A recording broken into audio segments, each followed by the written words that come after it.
Bathsheba Sherman was a real woman who died in Rhode Island in 1885. So how did she end up being depicted as the baby-killing witch featured in The Conjuring? Believe it or not, Bathsheba Sherman, the fearsome demon that terrorized the Perron family in The Conjuring, was not an entirely fictional creation. Some believe she was a witch who worshipped Satan and was related to Mary Easty, a woman who was hanged in the Salem witch trials. Others believe Sherman murdered children in 19th century Connecticut. As for the actual historical records, they confirm that a Bathsheba Thayer was born in 1812 and would later marry a farmer named Judson Sherman in Connecticut before birthing a boy named Herbert. The legends, meanwhile, claim that she was later caught sacrificing her son to Satan with a sewing needle. Cursing all who would dare live on her land, she supposedly climbed a tree and hanged herself. According to paranormal investigators Ed and Lorraine Warren, Bathsheba Sherman promised to haunt anyone who would go on to occupy the land where her home once sat. The couple was contacted by the Perron family, who had moved onto the property in 1971. Household items had begun to vanish, and their children were supposedly visited nightly by a malevolent female spirit. Their eldest daughter, Andrea Perron, has since chronicled her traumatizing childhood in House of Darkness, House of Light.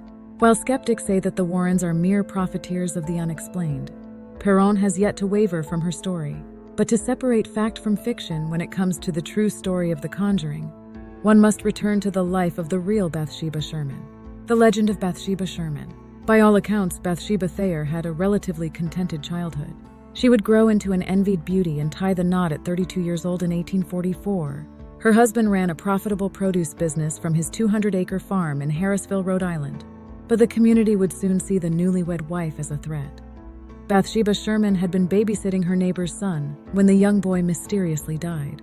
Local doctors established that the child's skull had been impaled with a small, albeit fatal tool. Despite the fact that Sherman was the last to tend to the boy, the case never went to court, and local women were enraged. According to legend, Bathsheba Sherman's son would never celebrate his first birthday, as his mother stabbed him to death a week after he was born.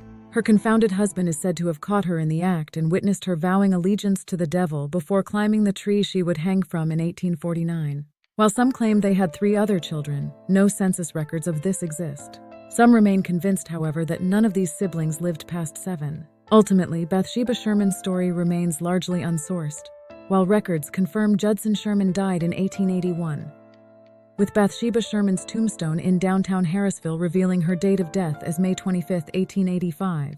Her alleged suicide in 1849 appears utterly fabricated. Today, Andrea Perron is unconvinced that it was Sherman who terrorized her as a child at all, but the neighboring Arnold estate matriarch who hanged herself in the barn in 1797 instead. The Perron family haunting and the true story of The Conjuring. A financially strapped truck driver, Roger Perron, was overjoyed to close on the modestly priced 14-bedroom farmhouse in 1970. The family moved in the following January. His wife Carolyn and their 5 daughters had transitioned into the new house well, until odd noises started emanating from empty rooms and items went missing. The children began to speak of spirits visiting them in the night. One was a boy named Oliver Richardson, who befriended Andrea's sister April. Cindy saw them too and reminded a saddened April that these spirits couldn't leave the house to play and were trapped indoors. "My father just wanted them to go away, to pretend none of it was real, just a figment of our imaginations," said Andrea. But it started happening to him too, and he really couldn't deny it anymore. Carolyn Perron was finding neatly piled dirt in the middle of rooms she had just finished cleaning, with no one at home. Meanwhile, Andrea was being tormented nightly by a malevolent female spirit with a bent neck she believed had been hanged. Andrea believed it wanted to possess her mother to kill her and her siblings. Whoever the spirit was, she perceived herself to be the mistress of the house, and she resented the competition my mother posed for that position, said Andrea Perron. When Carolyn Perron heard of this, she contacted a local historian who told her of Bathsheba Sherman, and that she enjoyed starving and beating her farmhands. The records showed the Sherman farm had been in the same family for 8 decades, and that many who lived there died oddly: drowning, hanging, murder. Convinced Bathsheba Sherman was haunting them, the Perrons contacted the Warrens.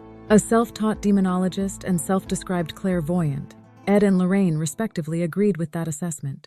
The couple conducted a séance in 1974, during which Carolyn Perron allegedly got possessed and nearly died. Convinced Bathsheba Sherman was haunting them, the Perrons contacted the Warrens, a self-taught demonologist and self-described clairvoyant. Ed and Lorraine, respectively, agreed with that assessment. From Bathsheba Sherman to the Perrons is The Conjuring based on a true story. According to Andrea Perron, her mother's body contorted into a ball. Her mother's scream led Andrea to believe she had died. She claimed that her mother was possessed for several minutes and was slammed against the floor with her head. Her mother was temporarily unconscious before returning to her former self. "I thought I was going to pass out," said Andrea. "My mother began to speak a language not of this world in a voice not her own. Her chair levitated and she was thrown across the room. The things that went on there were just so incredibly frightening," she said. "It still affects me to talk about it today. Both my mother and I would just as soon swallow our tongue than tell a lie. People are free to believe whatever they want to believe. But I know what we experienced." She claims the film took liberties, like adding blood or replacing the seance with an exorcism. Ultimately, it's likely most would have never heard of Bathsheba Sherman without The Conjuring. Legend has it that she turned into stone when she died. Others blamed a rare type of paralysis, which, like most aspects of Bathsheba Sherman's story, appears more likely than the supernatural.